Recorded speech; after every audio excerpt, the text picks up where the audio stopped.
Lions Rock Productions. This is Jay Moore. This is Greg Cruz. This is Dan. This Stone. is Dexter from The This Offspring. is Nathan This East. is Sebastian Younger. This is David Labb. This is Stuart Copeland. This is Mick I'm Gillette. Krista This is Vernoff. Dr. Bob Greenberg. I'm Laird Hamilton. This is Rob Bell. Hey, this is John Leon Guerrero. Hey, I'm Mark Valley. Hey, and this is Pete A. Turner. I'm Rob Neyer, author of the forthcoming book Powerball, and you are listening to the Break It Down Show. And now, the Break It Down Show with John Leon Guerrero, Mark Valley, and Pete A. Turner.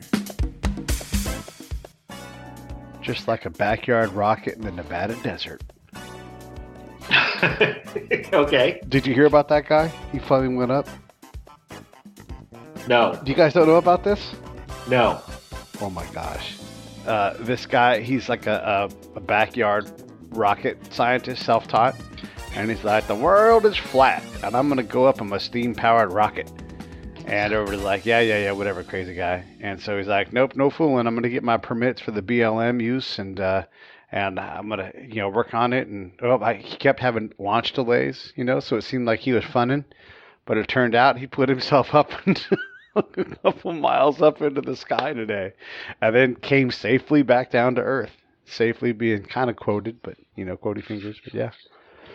How did he come down? Parachute or like a glider? I think it was parachutes. Yeah, he threw out a couple of parachutes and landed, a little banged up, but none the worse for the wear for a guy building a backyard rocket. Hey, they're living the dream. He's living the dream. Yeah. Yeah, there's two things I have to comment on about that. First of all, your use of the term rocket scientist and self-taught in the same sentence. And then the second thing is coming down by parachute reminds me of an interesting evening that I had taking my son, who was at the time, he's 28 now, but he was 6 at the time. We took him to see Lou Rawls. And when he sang You'll Never Find, this woman ran up to the front row and took her panties and threw them on the stage. And they were so big that they parachuted down. Wow. There we go. How's that for a kickoff to the show? Rob, how are you? I'm well, thank you. Good. Man, I love this. John, I love these things. I have been such a follower and appreciator of Rob's work. I love that you are officially a regular friend of the show. We met up in Portland last summer during right before the eclipse.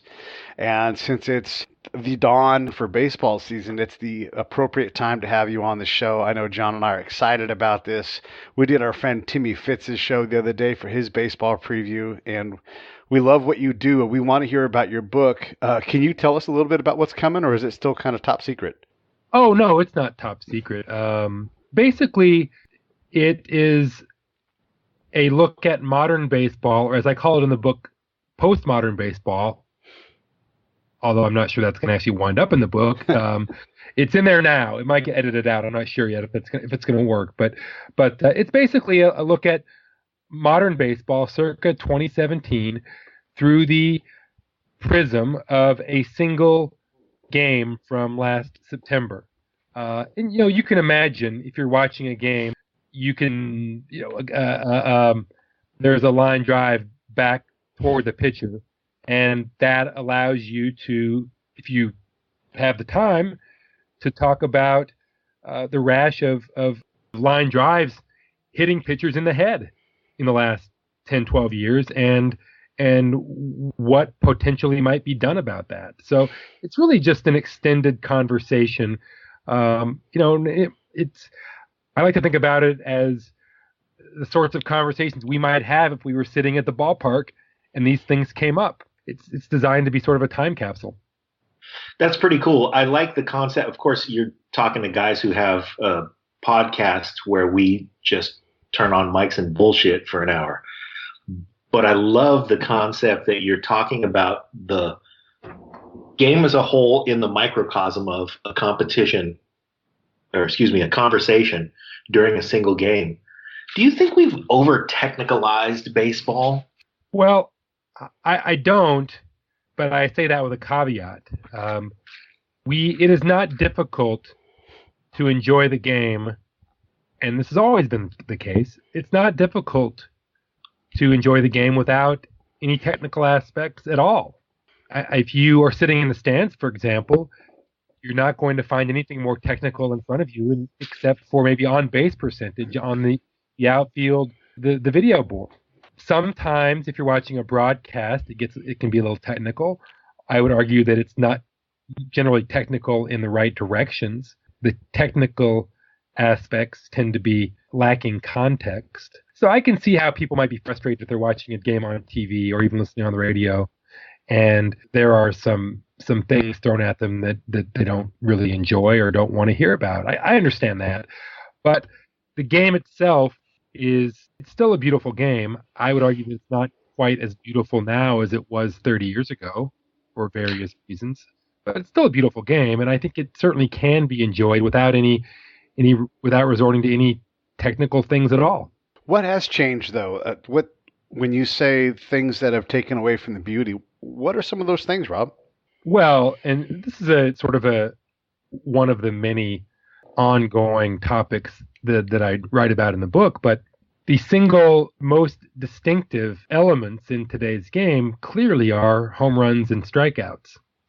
Now, home runs and strikeouts, of course, have always been a part of baseball, and an enjoyable part. People came to love the home run in the 1920s when Babe Ruth revolutionized hitting. I don't know when the obsession with strikeouts became so prevalent, but certainly, if not Dazzy Vance, certainly Bob Feller was a sensation in the 1930s. So these have always been not only important but valued parts of the game for fans. What's happened lately, though, is that home runs and strikeouts have come to crowd out so many other things that I think have long been valued by fans. There simply aren't as many great fielding plays as there were, because there aren't as many balls in play.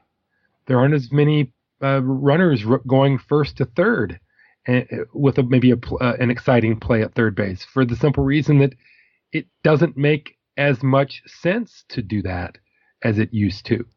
Your success rate has to be so high to justify a risky play on the base paths. There aren't as many stolen bases as there were. The idea that, look, Billy Hamilton is probably as fast as just about anybody who's ever played.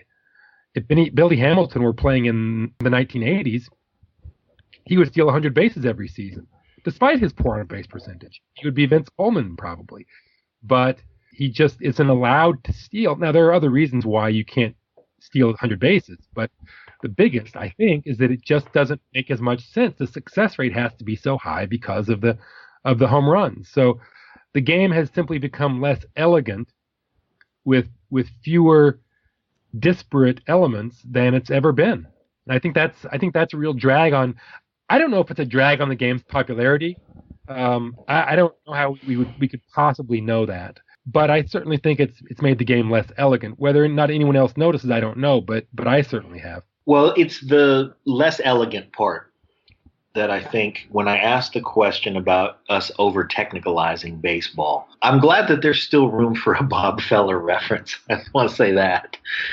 But I also think that I agree with you that there are still elements of a game when you're still sitting there watching a game. You know, your girlfriend is still going to root for the broad-shouldered power hitter to do something exciting. And that's going to be regardless of what his on-base percentage is or isn't. If we're looking at the game now and we compare it to what we watched 30 years ago and what we loved about baseball 30 years ago, it seems like, though, that the curve has happened in that amount of time. You're talking about a game that's 100 and however many years old. 100 and something years old is this game, and it's changed that drastically in 30 years. What do you see as, do you think that there's a correction? Is it going to be a strategic correction by the league? Is it going to be, or do you think these things happen by natural selection? Well, yes, they do happen by natural selection, but it's also true that historically speaking, baseball, and in this case by baseball, I mean the owners. So we could say Major League Baseball, we could say, use your favorite term, but historically, it was the owners who dictated policy. and nobody else. The players had no role in that process, or very little role. And yes, things happen naturally, no question. They happened organically without anyone intending for the changes to happen. But there were also many changes that happened because the owners wanted them to happen. The baseballs were changed, strike zones were the strike zone was changed, the mound was lowered, the DH was added, et cetera, et cetera. I mean, the owner's goal has always been, number one, to get more fans into the ballpark. And of course, later is to get more fans watching on television, listening on the radio, et cetera. But it was always about fan interest. And the way they measured fan interest was not by conducting polls or something. It was simply by looking at the attendance figures. It was that simple. If attendance was down, they would say, "Hey, what do we do about it?" And sometimes there were other reasons too. If things got out of whack, like in '68 with the year of the pitcher, I think that even if attendance hadn't been suffering, which it had been for a while, they probably still would have done something about it because the numbers were just so radically different from what had been the norm just a few years earlier. But it's always been about the owners trying to, I don't want to say balance things because that makes it sound as if they had an interest in elegance. And I think most of them did not. I think most of them had an interest in revenues. And when they felt that the revenues were being threatened by imbalance, then they tried to balance it. Well, the reason that it's difficult to say that that's going to happen now, that this current imbalance, what I consider an imbalance, will be addressed, is that the dynamic has changed. The owners don't have that sort of power anymore. When we talk about baseball, which I do in the book, I use a capital B, and I don't use the term to describe the owners anymore. I use the term to describe the owners and the players, because the players, I wouldn't say that the relationship is equal, but it's certainly not what it once was. And the owners can't simply hold a meeting tomorrow and say, you know what, we're gonna lower the mound by another couple of inches. They can't do it. It's just not practical. And that's why I'm not at all convinced that something will change. There will be some official change to redress or address this imbalance that we've got right now in terms of balls in play, historically speaking, because I don't know that the owners and the players could agree on something like that. I almost think that if there is a change, it's going to happen organically, but I can't, it's difficult for me to imagine how that would work, how that would happen. I don't know that there's an adjustment that the hitters, for example, can make to strike out less often and hit fewer home runs, or even that they would want to. So I'm not optimistic, not hopeful that we're going to see a reversal in this trend, or even a stabilization. Wow. Yeah, I guess you're right. There's a lot of things, there's a lot of inertia behind 150 years of a sport and the way things go. And yes, the river meanders along, but this model of high strikeouts, high home runs, high pitching, and elevation, at some point, maybe the focus changes to something else. The last time we were on, you specifically talked about the increase in speed from pitchers on the mound, sort of negating the ability of batters to respond quickly enough because the ball's it's reaching the human capacity as we know it right now to respond and hit the ball. So if you have one thing, why not have a plane that lifts the ball above the fence and creates this dramatic moment? Can you foresee anything that maybe where there's an imbalance in the market, a money ball kind of thing, where you realize that, oh my gosh, high ball hitters are now more valuable, or pitchers that can work down in the zone again are valuable? Is there anything like that out there that's going to be recycled or invented that you can foresee? Well, sure. Those things will happen, or something like those things will happen. That you're always going to have that sort of push me, pull you dynamic where the hitters adjust to higher strikes and then the pitchers go back down a little bit. That's going to happen. Just as the popularity of pitches fluctuates. 20, 30 years ago, everybody was trying to throw a split-fingered fastball, and now it's a pretty rare pitch. And you could say the same thing about cutters and curveballs and sliders over the course of history, going up and down. So yes, there will be changes along those lines, but pitchers are not going, I don't believe they're going to start throwing softer. I've actually seen, there are some people out there who think that one of the reasons for the rise in home runs is that pitching has actually gotten worse. I'm not saying I buy it, but there are people who believe that. The pitching has gotten worse, and it's gotten worse in part because pitchers are throwing so hard that they've lost some of the movement from their pitches. That essentially the speed has overwhelmed the movement, and that leads to straighter pitches, which leads to more home runs, more barreling up the ball, etc. Again, not saying I subscribe to that theory, but it's a theory, and there are smart people who believe it, and maybe it's true. I just don't see a movement. It's difficult to imagine, for me, a movement where pitchers decide, you know what, instead of throwing 96, I'm going to throw 92 or 93 and hope for better movement. And for the simple reason that it's just, there's just so much inertia telling pitchers to throw harder and harder and harder. And frankly, I think that they should throw harder and harder. I mean, I don't buy into the notion that they have less movement. I think when you look at the strikeout totals, that suggests to me that there's plenty of movement. And there are all the programs that young pitchers are subscribing to these days, and I don't mean subscribing literally, but that they are following. It's all about throwing harder. It's weighted balls, and it's getting the velocity as high as you can get it. I don't think that's going anywhere anytime soon.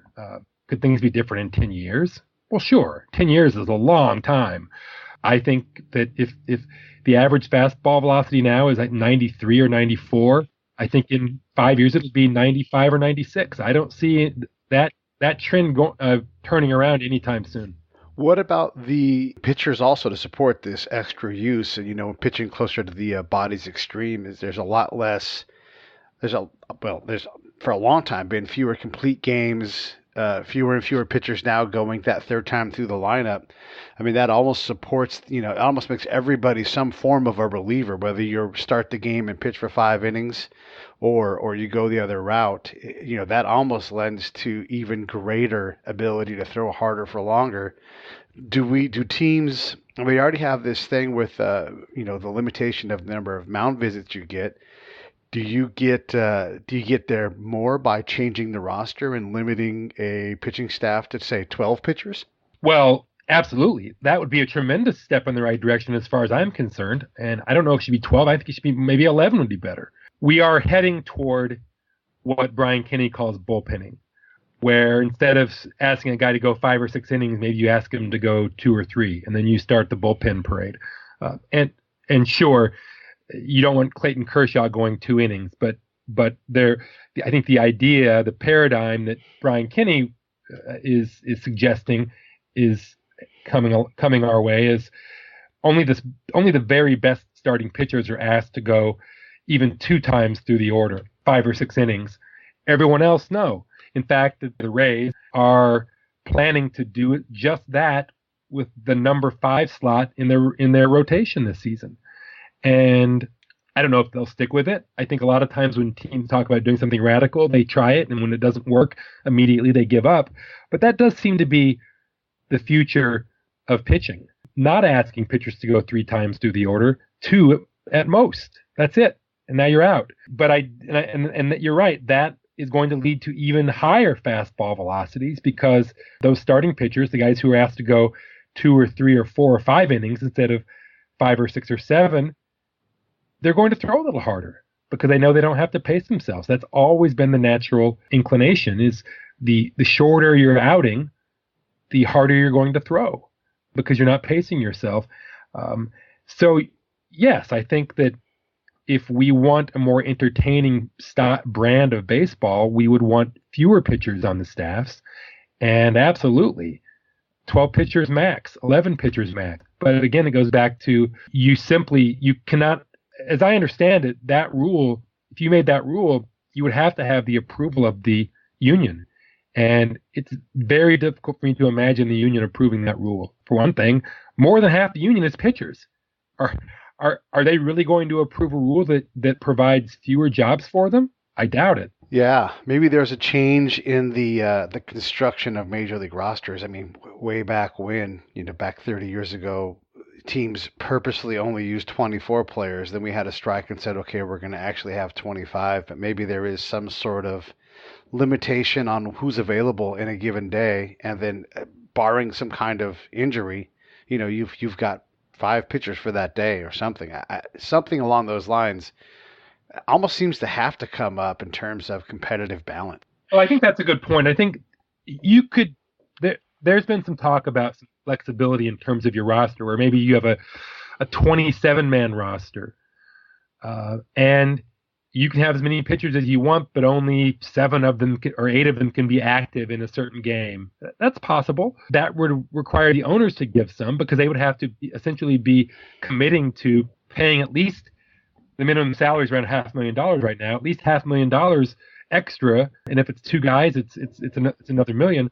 But more union jobs. If I'm the union, I certainly would consider anything that gives me more union members making good salaries. But that's a pretty radical idea, and I think we're a ways off from something like that happening. I think really what it comes down to is right now, nobody has any real incentive to change.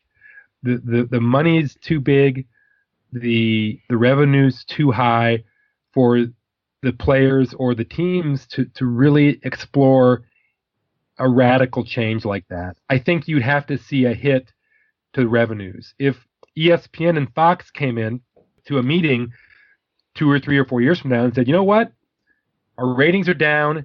We think it's because the games simply aren't as entertaining as they could be. If you guys don't make some real changes, not only pace of play changes, which we've already been talking about, but also style of play changes. We want more great plays in the field. We want more steals. We want more base running. You need to get to that point somehow, or frankly, we're gonna pay 10, 15, 20% less for your rights, for the rights fees. That might result in some real willingness on the part of baseball to make some changes like that. But I think it would take a threat to their revenues for them to really consider anything like that. And right now we're not there. The money just keeps going up and up and up. Yeah, gone are the days when you used to go to an Astros game and watch Nolan Ryan take the mound on Thursday, and he wouldn't leave the mound until the following Tuesday. And he'd throw something like 2,851 pitches in a row. But, that was a romantic part of the game. Because we're talking about a game that's 150 years old, and because we're talking about a game that among sports leagues really gets it right, do you discuss in the book what it is about baseball you just talked about the positive trends of baseball and how we're not going to see any changes anytime soon, fellas, because everything's going pretty well. What does baseball get right that the other sports aren't getting right? Well, I wouldn't say that the other sports aren't getting things right. I just think that we have reached a point in the U.S. where various sports are so deeply ingrained within the culture that it's difficult to screw it up. I mean, think about all the problems that the NFL has with the image issues, with domestic violence. I know that's been overblown to some degree in terms of the prevalence in football as opposed to society, but the fact is they haven't handled it well. The league hasn't. And then you've got the concussion issue, which is huge. You've got their pace of play is horrific with the replay reviews. I could go on and on about football, and I could go on and on about the NBA too, which I find unwatchable personally. And I don't say that. I would never suggest that people shouldn't enjoy the NBA. I'm just saying for me, it's not a fun thing to watch. But the fact is that the revenues in all those sports, baseball and football and the NBA, and I don't know about the NHL, but I know those 3, the revenues continue to go up and up and up. The TV rights fees continue to go up and up and up. So they're almost bulletproof to a large degree. Yes, the ratings go down, The ratings go down for pretty much everything because of the stratification of television programming. But I don't think that they really care that much about the ratings as long as the revenues continue to go up. And people will talk about, well, when all the younger generation untethers and the rights fees will go down. Maybe they will. There's not a lot of evidence so far that that's going to happen anytime soon. There always seems to be someone to jump in and say, oh, you know what? We need programming for this network. Who knows? Maybe Netflix will jump in big on baseball or whatever 5 years from now. We don't know. But we do know, based on the last 20, 30 years, that the rights just keep going up. But as far as what baseball gets right, which is back to your question, I think that a lot of it just comes down to, again, the fact that baseball is so ingrained in our society. And baseball also benefits from being essentially the only game in town during the summer. And it's something to do. It's a something to turn on if you're a fan, obviously, because baseball, television-wise, is almost completely now a local sport. Very few people in Chicago have any interest in a Padres Braves game. Just that doesn't happen. But they do care quite a bit about the Cubs and, to a lesser degree, the White Sox. And the same is true in many other cities. The ratings, TV ratings are quite good. Local ratings are quite good for baseball, especially when the team is successful. Maybe only when the team is successful. I know that a few years ago when the Astros were having one of their lousy seasons, they got a 0.0 rating for one of their games, actually 2 or 3 of their games. So you have to win, or at least have some promise that you're going to win soon. But places like Kansas City, St. Louis, many other cities, the ratings, even when they're not super competitive, TV ratings are good. I don't think that's going anywhere. The question is, could they be better?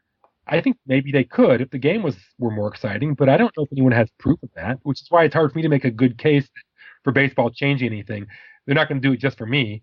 They would do it for millions of other people. I'm just not sure if those people care as much as I do.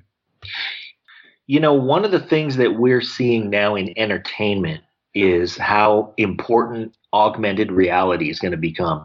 And I think baseball, because it's slower and more calculated than the other sports, and there isn't just a running back and forth aspect to the game like there is in basketball and to some degree football, I think it plays into the augmented reality and virtual reality forms of entertainment better than the other ones do. So I believe that in terms of, and like you, I am a baseball fan. I don't watch basketball very often, even though the Warriors are terrific. I'll glance at a game every once in a while, but I'm much more of a baseball fan than anything else for a different set of reasons. But I think that in terms of the entertainment value and what we're going to see in virtual reality and augmented reality, baseball kind of plays into that hand. Have you thought about that at all, Rob? I haven't, probably because I'm not smart enough to see that far into the future. I feel like we're still a ways from that becoming a big part of the fan experience. And I've never tried on the glasses. It seems obvious to me that if you could immerse yourself in a game, what I have assumed is that at some point we'll be able to put on a pair of VR glasses and it will be as if we're standing in the middle of the infield watching the game around us, or we'll be in the dugout with the manager watching the game. And that would obviously be a tremendous experience. Does that create new baseball fans? I don't know. Historically, the best way to create new baseball fans has been for the baseball fans have come from children playing and from children being around winning teams. The best way to predict a future fan is to find a 12-year-old whose team wins the World Series. I don't know if VR changes that equation or not. I don't think baseball can bank on that happening. Baseball's making some real, I shouldn't say real, I don't know what real means. They are making some overt efforts to bring kids back to baseball in terms of playing. I think that's where it starts. I don't think you take a kid who's never been interested in baseball, hand him a pair of VR glasses when he's 19 or 22 or whatever, and say, okay, here's baseball, you're going to love it, and you've created a baseball fan for life. I don't know that happens, not very often. But I do think that there is a real attraction with some of the new technology, whether it's the StatCast numbers, which baseball is really trying to push to the next generation, or it's VR. It sounds exciting. We've been hearing about VR for I don't know how many years now, and for most of us, I think it still isn't. Well, I know for most of us, it still isn't a part of our lives. One day it will be a part of our lives, and we'll look up and we'll say, "Oh wow, when did that happen?" Maybe in 10 years we'll all have VR glasses. That'll just be something we do every day. But no, I think that it's far enough in the future that it's difficult for me to know what that's going to look like. There's some soothsayer out there right now who's probably predicted the future of baseball and VR already and done it perfectly. I just haven't seen that prediction. I'll try to be the soothsayer. We'll put something on the record here. This episode of the Break It Down Show is brought to you by Lions Rock Productions. That's us. We publish, evaluate, and develop podcasts just like this one, consult others to build their own, and create associated content and content marketing strategies. So if you're launching or expanding your social media presence, your business or your personal brand, or if you just want to take your media presence to the next level, reach out to us on Twitter at Pete A. Turner or at JohnLG69. at the Break It Down Show. There's 1,000 ways to get a hold of us. Now enjoy the show. So I know a little bit more about VR and mixed reality, which we all experience with mixed reality. There's all kinds of ways, the line on the field on football that shows you where first down is, it's a mixed reality experience. So we're starting to understand it. Heck, there's even an anthropologist. There's a number of anthropologists that look at human cyborgs in terms of how we all respond or react with our phones and our social media thing. We're becoming these things, and we're just sort of trying to grab a hold of something that's really hard to analyze, because there are only a handful of these anthropologists that study cyborg life. But so a friend of the show, a guy named John Colson, he has an augmented reality platform where baseball will fit in and you'll be able to compete in real time on the field. Someone's got to figure out how to account for the ball and what they do, but I can absolutely see, 1 million, 2 million kids that are subscribed that are able to play some form of baseball along with the team that they love, and develop a scoring system that you're the best virtual second baseman in the Dodgers roster or whatever it's going to be. But I think another area that seems obvious that we're going to have to jump into is creating some kind of mixed gender element to sports in general. We don't got to stay in the baseball world, but why wouldn't you have mixed quad bobsled? If you can have mixed double tennis, why wouldn't you have mixed gender basketball teams where you have women and men playing together at the same time, or volleyball or whatever? Yes, the men will have some advantage, but there will be other things that come to the fore. What do you think? Can we find a way through in at least some sports where we gain, don't ignore half of the audience in terms of with product on the field? Wow. Well, you got me. I don't know that it's never worked. I mean, you mentioned mixed tennis, but that's not a popular spectator sport. Yeah. There's no reason why you couldn't set up the games for something to work. I mean, I played pickup basketball with women. I used to date someone who was a better player than I was. So it's not that you can't do it. You just have to do it somewhat carefully when you're designing the rules or the roster. The question is, do people want to watch that? And to this point, no one's ever wanted to watch it. You could argue that it hasn't really been tried. That's probably true. As far as team sports that are at least semi-contact sports, not mixed bowling or mixed golf or yeah, team golf, I'm not sure how that would work physically. And look, I think that the whole topic of gender and sports is a tricky one. I know people will watch women playing sports if they're compelling enough. We know that. We've seen the ratings for women's soccer. There have been times, I don't know if it's true today, but there have been times when women's tennis was exceptionally popular. When I was a kid, or a little bit after when I was a kid, Billie Jean King and Chris Evert and Martina Navratilova were immensely popular as in terms of spectators, in terms of people watching on television. So certainly there's a market for that.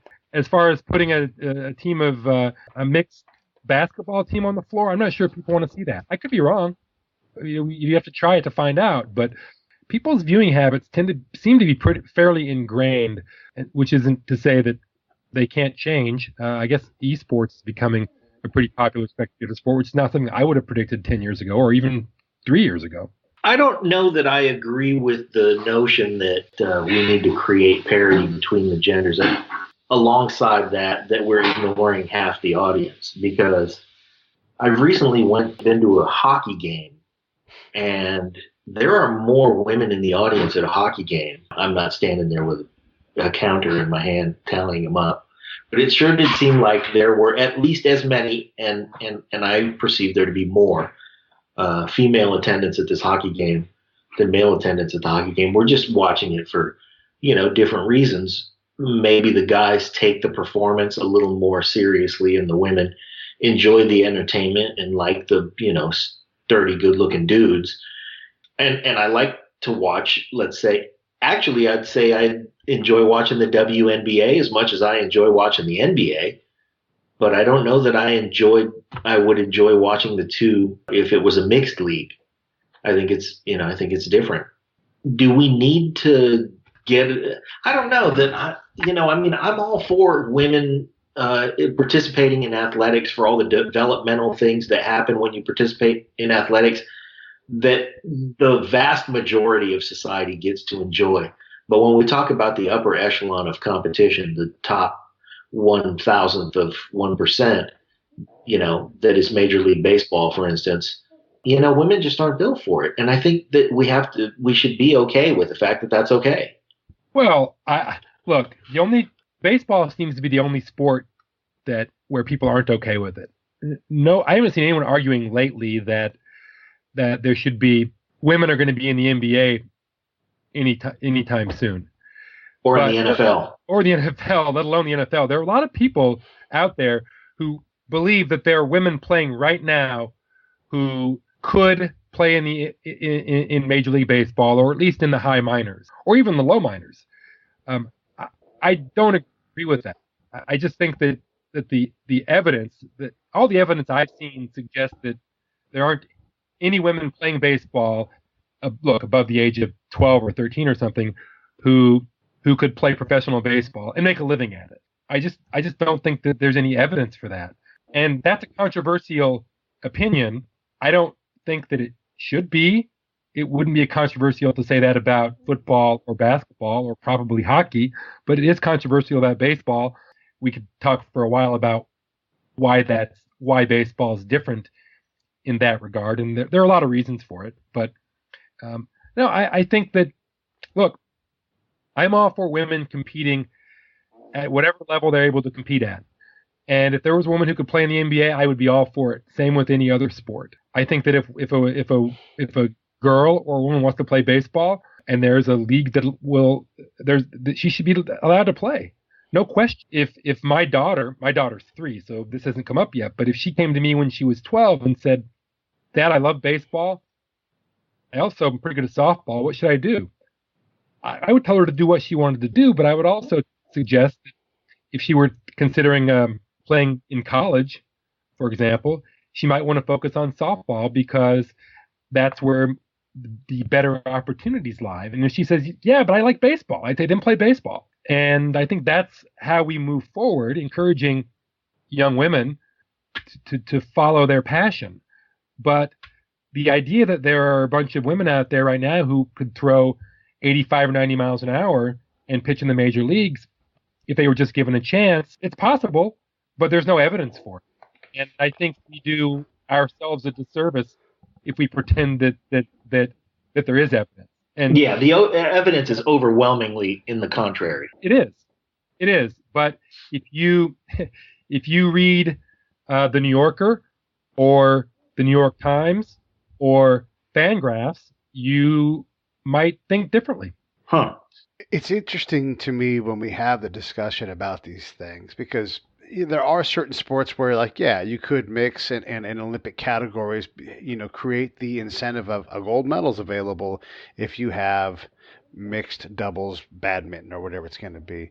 But you're right. In the baseball world, the advantage that the male side of the gender equation has is enormous and hard to get over. Plus, also, like you said, women self-select into softball, and though they are sibling sports, they are different disciplines, and we often have the. It's just funny to me, Rob, like in terms of like how you would study something, and I know you'll appreciate this.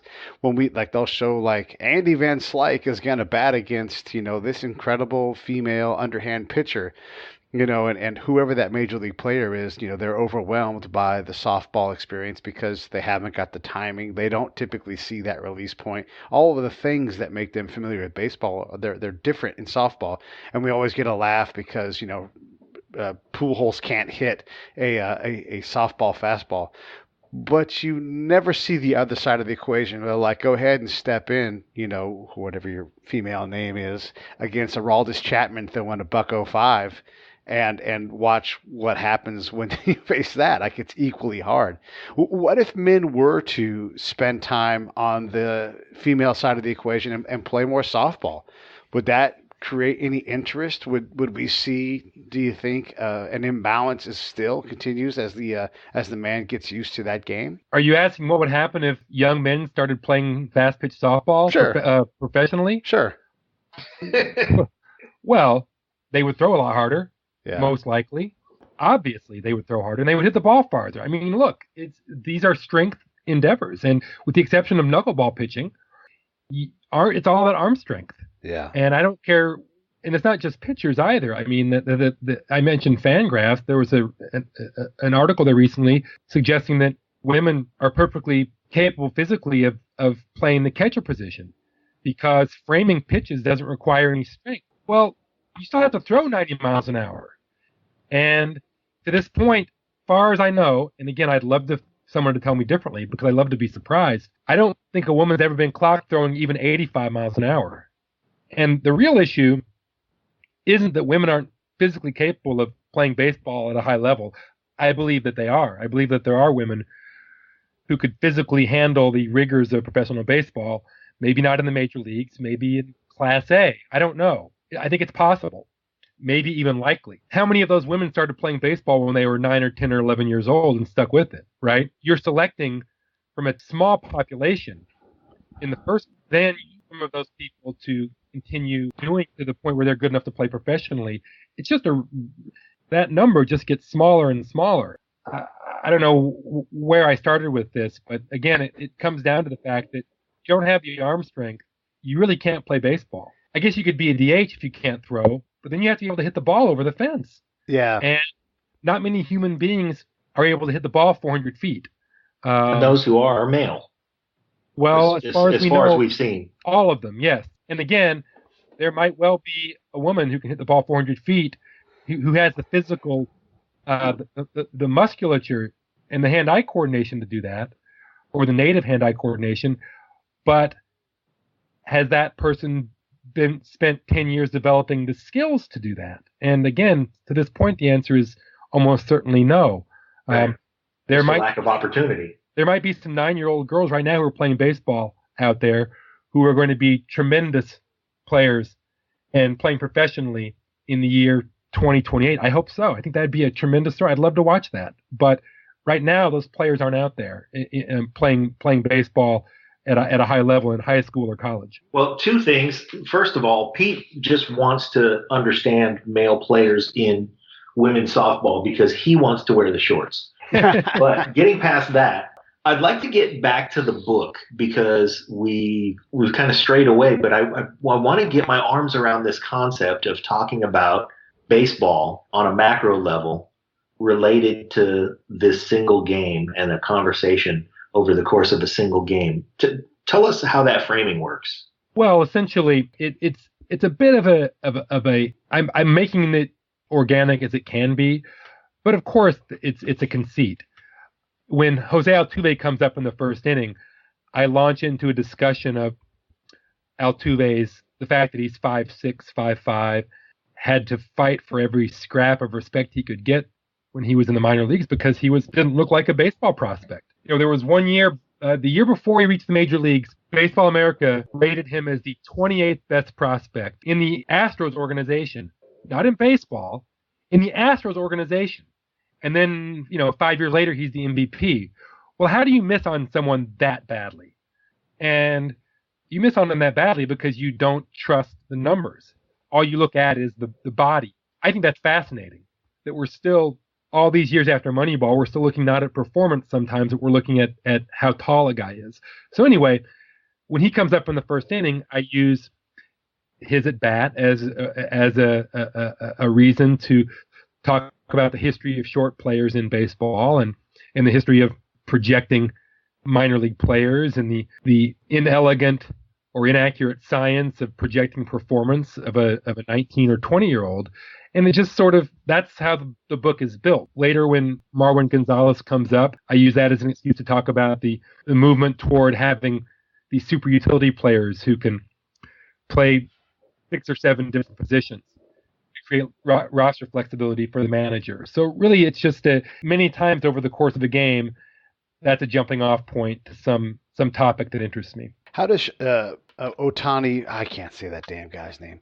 How is the Japanese player that the Angels signed this year, Otani? How is? Look, obviously, if he were to be successful in the role he supposedly has been assigned, a two-way player essentially, he would be the first to do that in a long, long time. I mean, you could talk about, there was that relief pitcher 10, 15 years ago with the Brewers, whose name is escaping me. He pinch hit some and was a relief pitcher, and I think he actually had one decent year doing that. But essentially, nobody has done what Otani's trying to do since Babe Ruth.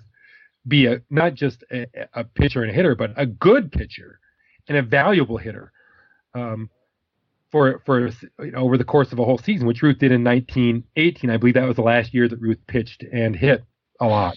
So look, something that hasn't been done in a century, that's inherently fascinating. This guy over here on the Giants with a broken hand currently is pretty good.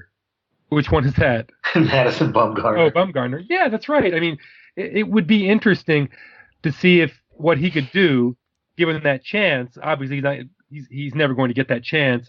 The most analysts would probably argue that Bumgarner's sample size for his hitting is small enough where we shouldn't assume he's actually good enough to play. The last guy who made the transition, of course, was Rick Ankiel, and I didn't think he could do it. I thought there's no way a guy could be that good of a pitcher. And then, of course, he came down with with Steve Blass disease and turned himself into a pretty good major league hitter for a few years. I didn't think he could do it. He did do it.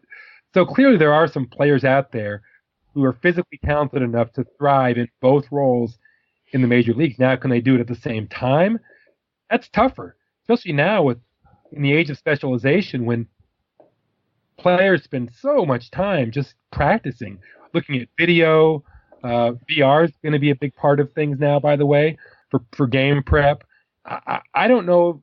Of course, it's possible that someone could do it, but is it likely? I'm not sure about that. And I don't know that Bumgarner could do both, and I certainly don't know if Otani can do both. And jury's still out, especially given his struggles during spring training. It hasn't happened yet, and we've had 150 years for it to maybe try and catch. But do you think that as much as we love baseball here in the U.S. and in other places as well, Japan, South America, do you think that there's a chance that baseball's popularity will ever approach the universality of soccer or football, as they call it in other places? I don't. And the reason I don't believe that is because of the historical nature of the enterprise. Baseball or soccer has been so popular in so many places for so long. And again, going back to why football and the NBA and baseball are still generate so much revenue, I think you have to talk about the historical, the way it's weaved through our culture for so many decades. And of course, in places where soccer's been popular, it's even longer. But I think really what it comes down to is no matter where you live, no matter how much money you have, you can always get a game of soccer going, even if it's just two kids with a beat up ball. And obviously there are so many places in the world where kids don't have any money and they're not playing organized sports at all. But if they have a street and an old ball of something to kick around, they can play. I think that And by the way, in the U.S. anyway, baseball is becoming a rich person's sport. You can't even compete at high levels unless you can afford to play on one of these traveling teams and afford the best equipment. And I think that, if I'm MLB, I'm worried about that. I'm worried about all these kids who not only are less interested because there are other things to do, but also because it's so expensive. Historically, baseball has gotten a lot of its best players from poorer areas, kids who didn't have anything else to do with their time, so go out and play. Kids who would literally work in the coal mines all day and then come home at night and play baseball. Now, obviously, we don't want to go back to that, and I think that obviously that's one of the reasons why so many great players now are from Venezuela and the Dominican Republic and Cuba. And so relatively few great players now come from the U.S., and so few black players are coming from the U.S. now. It just isn't part of the culture in the U.S. like it used to be. I don't know how you create that culture for kids playing in China where they're trying, or in the Netherlands or Italy or all these other places where there are kids playing baseball, just not a ton of kids playing baseball, especially relative to soccer. So, I would never say it couldn't happen. I don't think I'll ever see it. Wow, I asked the question about the universality across continents. You managed to bring it back home and really sort of shine a light on the fact that we're kind of not getting it right here in our own country because there's less baseball in the inner city. And, athletic endeavors do benefit from the poverty-stricken areas where kids, Mexican boxers or, things like that, where a kid's only way out sometimes is the athletic endeavor. So you see somebody develop a talent as much out of desperation as anything else. And we're neglecting a huge chunk of where our talent pool might come from because we're not giving kids the opportunities to play baseball that, as you mentioned it. I just want to give you a chance because we have rounded third base here to use an analogy of baseball. We've rounded third base. I want to give you a chance to get us, a little more info about the book. It's Powerball. It's your upcoming book. We want to get our listeners excited about it, so we run out and buy it. But what revelations exist in that book that we shouldn't, that we can't wait to have in our hands? Well, I hope you can wait a little bit because it won't be out until October. Okay.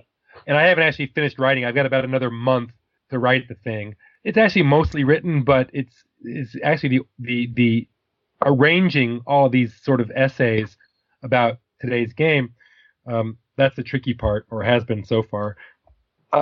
Look, I don't know if there will be any revelations for people who follow the game closely. Frankly, I'm not writing it for people like me. I'm hoping that it's a book of general interest for baseball fans who maybe haven't dug deep into why there are so many home runs now, why there are so many strikeouts. It really is, and I'm learning a lot. I've talked to about 40 baseball people in the course of working on it, and hope to talk to another few dozen in the next month or so. So it's a learning process for me, but really there's a lot in the book about how we got to where we are and then what might be next. I don't presume to predict the future, but I do lay out some paths that baseball might take in the next 5 or 10 years. So, revelation-wise, I don't know. I don't think there's any big secrets in here. It's intended to be sort of a time capsule. So a baseball fan now could read it and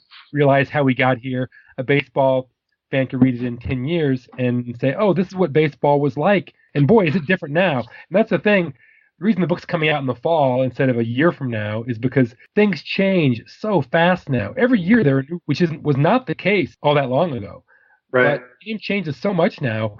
Statistics, the baseballs are changing, we think. The rules are changing. The technology is changing.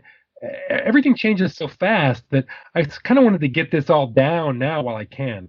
That's terrific. Yeah. Well, I know I can speak for Pete when I say that grand revelations aside, it's almost like when you hear about people who sing so well that you could listen to them sing the phone book.